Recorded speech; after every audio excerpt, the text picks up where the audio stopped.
ಅರ್ಧ ಭಾಗ ಮುನ್ನುಡಿ ಇದು. ಅದು ಯಾವ ರೀತಿ ಸಿಕ್ಕಿತು, ಅದನ್ನ ಎಲ್ಲಿ ಪಡೆದುಕೊಂಡೆ, ಏನು ಸಮಸ್ಯೆ ಇದೆ ಅದರಲ್ಲಿ, ನಾನು ಹೇಗೆ ಶೋಧನೆ ಮಾಡಿದೆ ಇತ್ಯಾದಿಗಳನ್ನ ನಿರುಂಬಳವಾಗಿ ಹೇಳ್ತಾ ಹೋಗ್ತಾರೆ. ಮೊನ್ನೆ ಅನಂತಮೂರ್ತಿಯವರು, ಯು ಆರ್ ಅನಂತಮೂರ್ತಿಯವರು ನಮ್ಮ ಗುರುಗಳ ಬಗ್ಗೆ ಮಾತನಾಡಿದ್ದನ್ನ ನಾನು ಕೇಳ್ತಾ ಇದ್ದೆ. ಒಬ್ಬರು ಸಹೃದಯರು ತೋರಿಸಿದರು. ನಾನು ಅನ್ನುವ ಅಹಂಕಾರದ ಅಸ್ತಿತ್ವವನ್ನ ಬನ್ನಂಜೆಯಂತೆ ಧಿಕ್ಕರಿಸುವುದು ಬಹಳ ಕಷ್ಟ ಅಂತ. ಅವರದು ದೃಢವಾದ ಮಾತು ಇತ್ತು, ಆದರೆ ಅದು ಅಹಂಕಾರದಲ್ಲಿ ಇರಲಿಲ್ಲ. ಆ ಒಂದು ಮಿತಿಯನ್ನು ಅರ್ಥ ಮಾಡ್ಕೊಳ್ಬೇಕು. ಮತ್ತೆ ಅವರು ಹೇಳಿದರು ಅಂತ ಹೇಳಿ ನಾವು ಆ ರೀತಿ ಎದೆ ಸಟಿಸಿ ಹೇಳಲಿಕ್ಕೂ ಆಗೋದಿಲ್ಲ. ನಾವು ನಮ್ಮ ವಿನಯದ ಒಂದು ಮಟ್ಟದಲ್ಲಿಯೇ ಇರಬೇಕಾಗತ್ತೆ.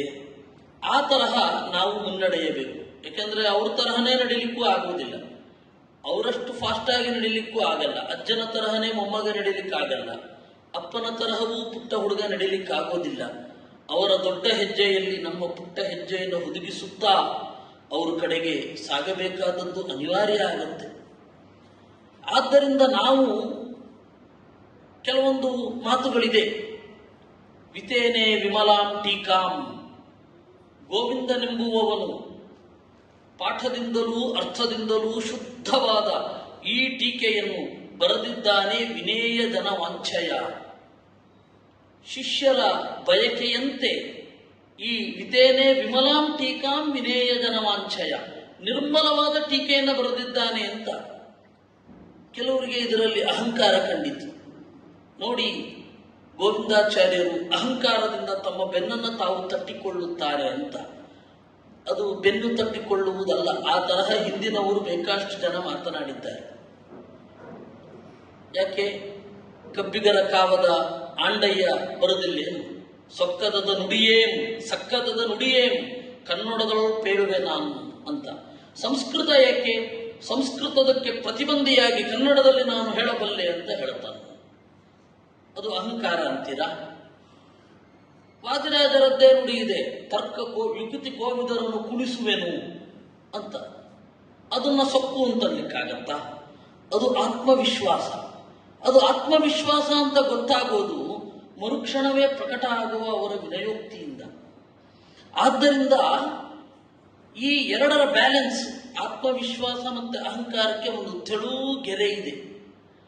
ಆ ಗೆರೆಯನ್ನ ಮೀರದಂತೆ ನಾವು ನೋಡಿಕೊಳ್ಬೇಕಾಗತ್ತೆ. ಹಾಗೆ ಮೀರದಂತೆ ನೋಡಿಕೊಂಡ್ರೆ ನಾವು ನಮ್ಮ ದಾರಿಯಲ್ಲಿ ಇರ್ತೇವೆ. ಇಲ್ಲ ಅಂತ ಹೇಳಿದ್ರೆ ಅವರ ದಾರಿಯನ್ನು ತಪ್ಪರ್ಥ ಮಾಡಿಕೊಳ್ತೇವೆ. ಅವರನ್ನು ಕುರುಡಾಗಿ ಅನುಸರಿಸುವಂತಹ ಒಂದು ಬರುತ್ತೆ. ನಾವು ಅವರನ್ನು ಅನುಸರಿಸ್ತೇವೆ ಅಂತ ಅಂದ್ಕೊಂಡಿರ್ತೇವೆ, ಆದರೆ ಅನುಸರಿಸ್ತಾ ಇರಲ್ಲ. ಯಾವುದೋ ಒಬ್ಬ ಗುರು, ಯಾರೇ ಆಗಿರಲಿ, ಅವರನ್ನು ಅನುಸರಿಸಬೇಕಾದ್ರೆ ಅವರ ಹಿರಿಮೆಯ ಜೊತೆಗೆ ನಮ್ಮ ಅಲ್ಪತ್ವದ ಅರಿವೂ ಇರಬೇಕಾಗತ್ತೆ. ಆ ಎರಡೂ ಎಚ್ಚರವನ್ನ ಇಟ್ಟುಕೊಂಡು ನಾವು ಸಾಗಬೇಕಾಗತ್ತೆ. ಅದಕ್ಕಾಗಿ ಅವರ ಗ್ರಂಥಗಳಲ್ಲಿ ಯಾವ ಭಾವದಿಂದ ಇದು ಬಂದಿದೆ ಅನ್ನೋದನ್ನ ನಾವು ನೋಡಲೇಬೇಕಾಗತ್ತೆ. ಇಲ್ಲ ಅಂತ ಹೇಳಿದರೆ ನಮಗೆ ಸರಿಯಾದ ದಾರಿ ಸಿಗೋದಿಲ್ಲ. ಅವರು ಒಂದು ಕಡೆ ಹೇಳ್ತಾರೆ, ಕೆಲವೊಮ್ಮೆ ಆರ್ದ್ರವಾಗಿ ತೆರೆದುಕೊಳ್ತಾರೆ.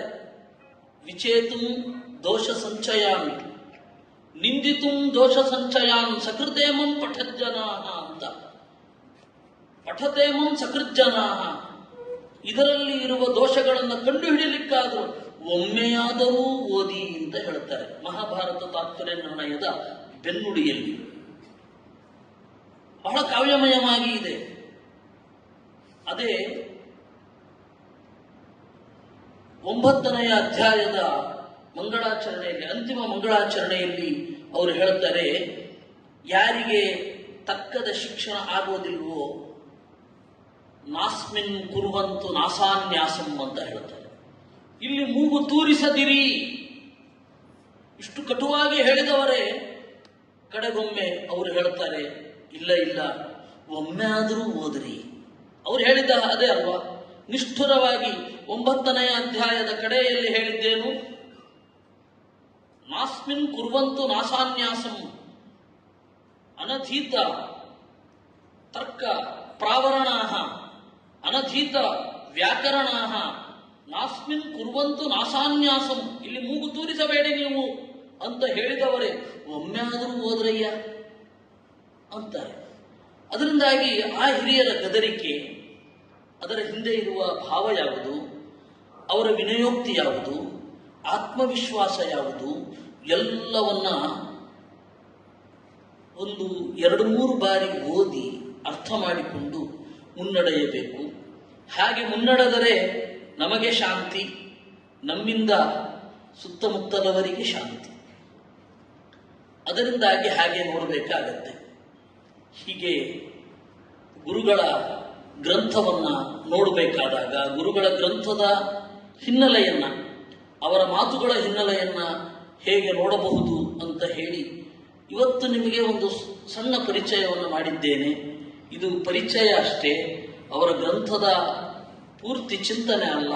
ಮತ್ತೆ ನೀವು ಅವರ ಇಡೀ ವಾಂಗ್ಮಯದ ಚಿಂತನೆಯನ್ನು ಮಾಡುವ ಸಂದರ್ಭ ದೇವರು ಒದಗಿಸಲಿ ಅಂತ ಹೇಳ್ತಾ ಈ ಚಿಂತನೆಯನ್ನ ದೇವರಲ್ಲಿ ಸಮರ್ಪಣೆ ಮಾಡ್ತೇನೆ. ಕೃಷ್ಣಾರ್ಪಣ.